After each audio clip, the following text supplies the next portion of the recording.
तर नमस्कार शेतकरी बंधूंनो, कसे आहात? खूप दिवसांनी व्हिडिओ बनवतोय आपण आज.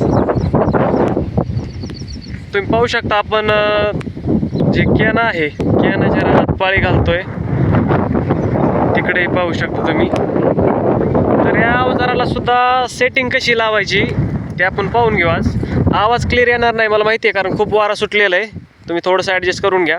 आता हा जर कॅना असेल तर डायरेक्ट पाळीच्या अवजारामध्ये गुंततो. तर आपण अवजार सेटिंग कशी करायची तुम्हाला दाखवून देतो मी पहिल्यांदा. इकडेही पहा तुम्ही कसा कॅना जागेवर पडलेला आहे आणि ही पाळी पडलेली. तर ही पास आहे 5 फुटी आणि अवजाराला आपण फोन जोडलेले हे साधारण एक 52 इंच 51 इंच होल आहे ते जोडलेले आपण, म्हणजे 4 फूट 2 इंचावर हे आणि हे अंतर 4 फूट 2 इंच आहे. मधला पण हिता असतो, तो पण आपण काढून टाकलेला आहे. ह्या पानामुळे होतं असं की जी कॅना वगैरे येतो तो हिताही पॅक होतो आणि हिताही पॅक होतो. जर आपण मधला जर पण काढला तर इकडचा कॅना साईडला जाण्यास सरळ मदत होते आणि मध्ये राईट असं प्लेन अंतर पडतं. तुम्ही पाहू शकता.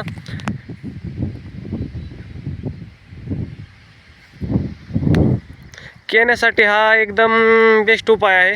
तो मी चालून दाखवतो कसा रिझल्ट आहे. ट्रॅक्टर आपण मीडियम थर्ड या गिअरवर चालवतोय.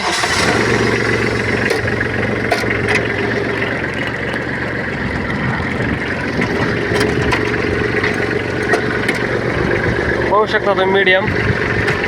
हाय फर्स्टपेक्षा मीडियम थर्डला गती जादा आहे मित्रांनो ट्रॅक्टरला. लिव्हरही पाहू शकता खाली आहे. ॲटो सेन्सर जोडलेला आहे मित्रांनो.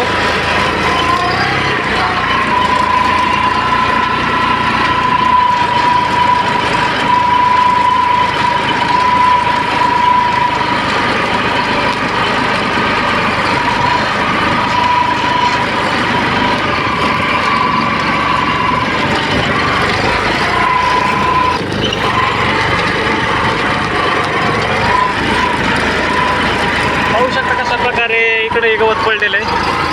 गवत डायरेक्ट सुकलं जातं. आता इतकं हायटेड पाहू शकता तुम्ही गवताची, पण अडचण काहीच नाही येणार मित्रांनो. मागं तुम्ही पाहू शकता एकदम गवत असं प्लेन पडलं जातं मित्रांनो. मागं पडत आहे पालतं, त्याच्या खालून पाच जाते. कसल्याही प्रकारे गवत वगैरे गुतत नाही.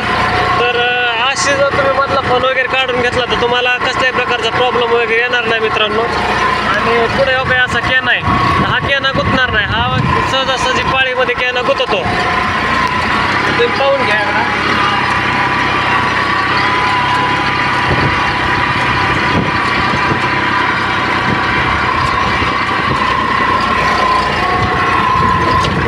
तर मित्रांनो, अशाच प्रकारचे व्हिडिओ पाहायचे असतील तर चॅनलला सबस्क्राईब करा आणि नवीन काहीतरी जुगाड अशी माहिती जर ऐकायची असेल